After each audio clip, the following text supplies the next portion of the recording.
Watching Sky News, home ownership in England will fall over the next decade to the lowest since the mid-80s. That's according to a new report. The National Housing Federation warning that a whole generation could be shut out of the property market unless steps are taken to redress the current decline. Sky's Mike McCarthy reports. Homes are being built, but there are nowhere near enough. Building has slumped to a 90-year low. And with private sector rents rising rapidly, people like Leslie McGlynn, who lives in London, feel caught in a trap. She currently pays £660 a month in rent, but that's set to rise by £80. It's a really frustrating situation to be in, where you spend a lot of money on a property that isn't your own. And the situation means that you can't save to be in that position to own your own property. The property game is one that increasing numbers cannot afford to play. Rising rents in the private sector, predicted to increase by £100 a month within 5 years, mean aspiring homeowners can't save for a mortgage. Even if they can, banks are demanding higher deposits. House prices are still historically high and forecast to rise by a further 21% over the next 5 years. Although there's a shortage of first-time buyers' homes and therefore the demand is there, they're not selling anywhere near as quickly as the more expensive detached properties. The government and builders are offering incentives, but one housing expert believes that the struggle for first-timers is not necessarily a bad thing.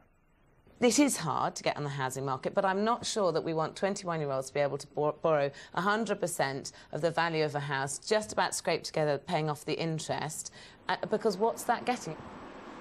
Housing associations say they don't want to return to the days of 120% mortgages, but warn that property ownership is becoming the preserve of the wealthy. What we are asking is for the banks to provide mortgages at sensible rates to people with good credit histories, with proper checks. You know, there is a shortage of mortgage supply at the moment, and a lot of people are finding it hard to get mortgages and to save up enormous deposits that are required at the moment. The majority of Britons will no doubt continue to see home ownership as a firm aspiration. Despite that, fewer and fewer are achieving the goal of living under a roof of their own. Mike McCarthy, Sky News. Well, let's hear now from first-time buyer Nick Bennett in our central London studio, and from here in the studio, property expert, estate agent Henry Pryor. Very good evening to you both.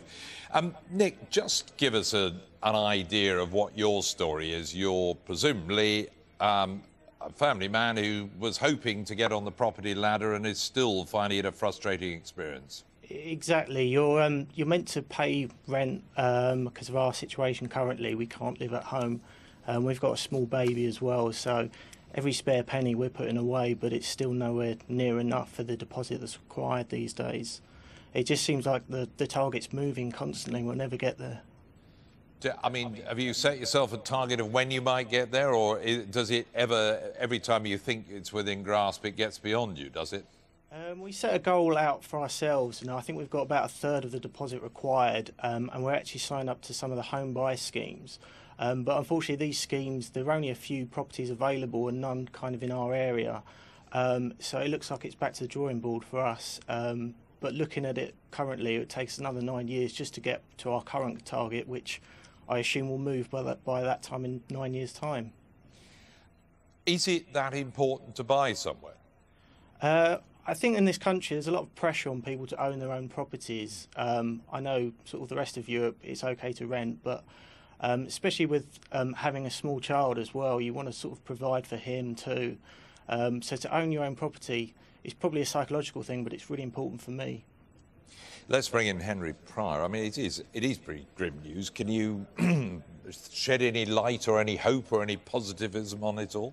Well, Nick's story is, I'm afraid, all too obvious and a tragic example. We've got a generation now who are coming into the housing market for whom, for many, there was some doubt as to whether they will ever own their own home, and that's part of the plight that this report out this morning is actually trying to highlight.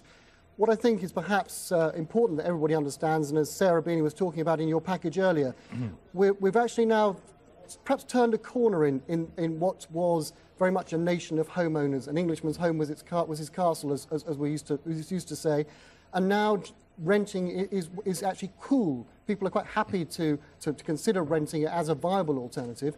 I think what's interesting at the moment is that we're seeing that people can afford the rents, and in many cases the rents are equivalent to the kind of financial commitments they would be being expected to make if they could get a mortgage. But the problem for Nick and for so many others is that actually the qualification required to get a mortgage and the deposit that's needed is now so difficult and is such a mountain to climb that's why there is such despondency among our young couples today. And surely the other thing is that actually, because of the pressure now on rental properties, the prices of those are going up, and for people who want to invest in that as a buy-to-letter, they're finding their premiums are being pushed up because, you know, banks don't want to give you cheap money to buy-to-let, do they? Well, money is still fundamentally cheap. Remember, we've got 300 years low base rates now for people wanting to borrow money.